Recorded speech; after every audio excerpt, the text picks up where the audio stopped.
This is another cornerstone. It's on page 12. It's called Pure Form Thinking. The principle of pure form thinking, and this is where this differs from brainstorming, is, first of all, you separate the generation of ideas from the analysis. And it does both well, but separately, under different time frames. So the ideal is we generate for an hour, and then we take a break, and then we analyze, judge, and select. Every time you do that, you get higher level thinking going on in a group. And so the trick is to know when to do it, what's happening when you do it, and to be able to manage that process. And you can see under the chin of that face where it says mixing, that's when you do the two simultaneously. So in the exploration phase, you can see the words there: generate, explore, provoke, entertain. Even entertaining ideas. It's not saying make a decision. Will you just hear it?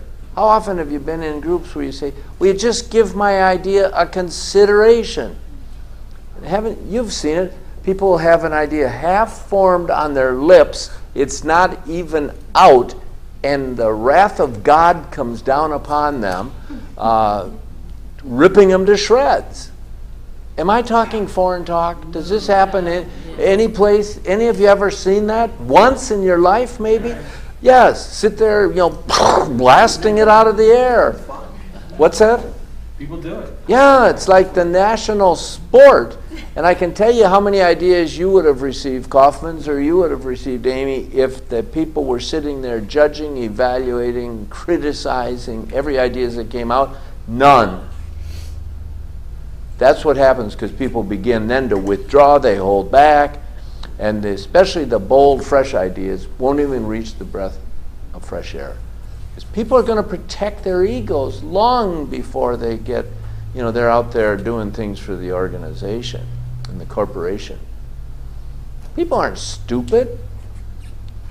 If they've been beat up, what happens? They withdraw, they pull back. But if you're really trying to crack issues, you need that openness and honesty, and pure form helps. Is it perfect? No, but it's a pretty darn good alternative to what goes on normally. So the issue is on one side, you're over there generating, and do that well. And there's a whole flock of things you can do to do that better, and we cover some of them here, and in advanced courses we do many more, and you'll pick some of these out in the readings. Then at another time you go over and do the judgment and the selection and the sequencing and the analyzing and categorizing of ideas. When you're in a highly creative session and people are going, oh, it doesn't fit under there, it fits over there. No, it doesn't fit over there, it fits over there. They're not in pure form. They're trapped in their logic pattern. It's a cue to you. You say, just relax, who cares? We'll straighten it out later. Look at the phrases on page 13. Do you ever hear any of them? The one that drives me crazy, it's like a fingernail on the old blackboards, is number 26. You ever hear that in a group? Well, we can't do that because we've never done that before. Isn't that scientific? I heard that in a research organization one time. I thought of, hey. Well, that's what their business is to do things that haven't been done before. But when it came to their own internal operations, they had all these kind of things. So everything in here, all of these things that turn off the creative spigot during the exploration phase, during the focus phase, they're important. It's when are you applying them? And that's being in the pure form mode. When you're out into exploration, relax these things, neutralize these things. People say, well, I can't come up with a 10-level idea because we don't have the money. That's when you need to come up with a 10-level idea and figure out what to do because you don't have the money. I was thinking last night of a mentor, Dr. Herb True, born poor, didn't have the money, incorporated himself, sold stock in himself. He went through the University of Oklahoma, ended up getting a PhD out of Notre Dame, I think. I know he was on the faculty of Notre Dame for many years. He sold stock in himself. The dividends were his report cards, and when he graduated and got his doctorate, he bought the stock back in himself with interest and dividends.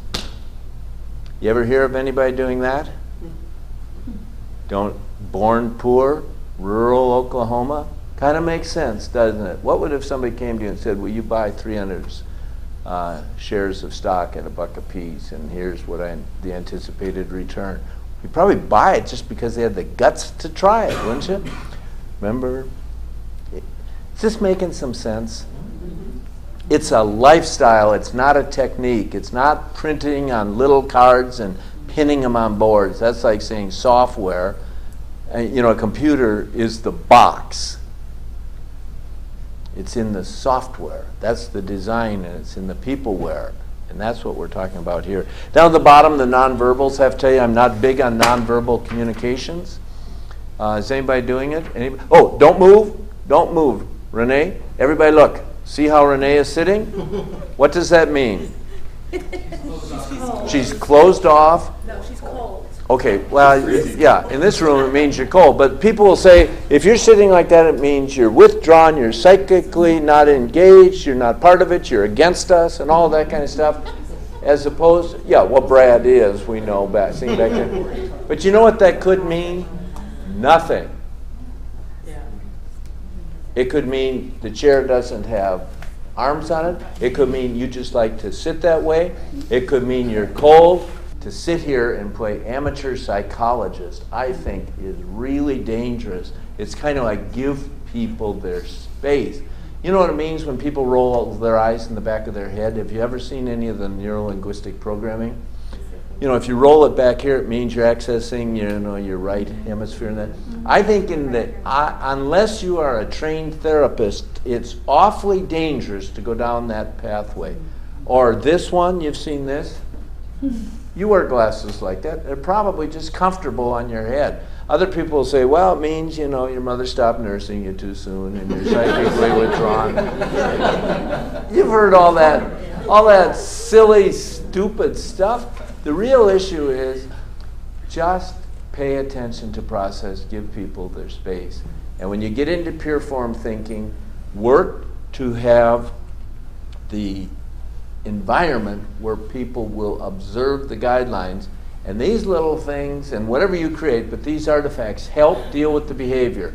They serve like a whistle in a soccer game or a flag in a football game. And it'd be criminal, wouldn't it, to have one of our kids out on the field playing ball and the referee didn't have any instrument to deal with the behavior. They're running all over the place. Or you watch professional football players, 300 pounds. They're running, full speed at each other, and here comes somebody skipping down the field. They toot on a little whistle, and they throw a hanky in the air. And what happens? What happens? Because everybody knew the rules, everybody stops because it was pre-negotiated, and all of that behavior is embedded in the artifact. And it works. But you can't just do it. You have to negotiate it and explain it and get agreement ahead of time, and then people understand it.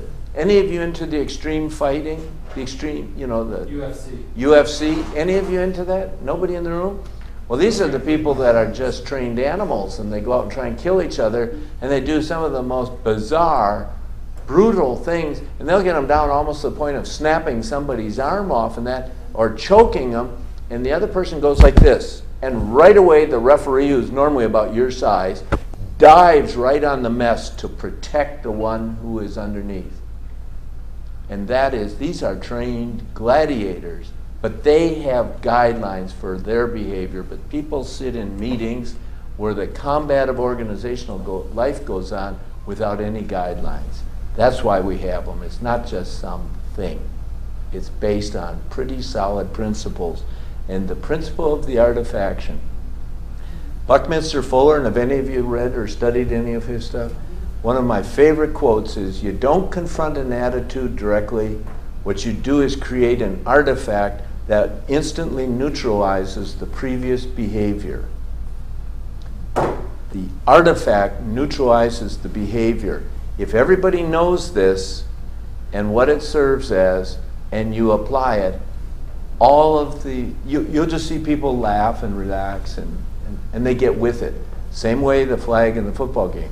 An example we use is, for those of us who are old enough to remember, we'd pull in gas station, they'd come out, wash our windows,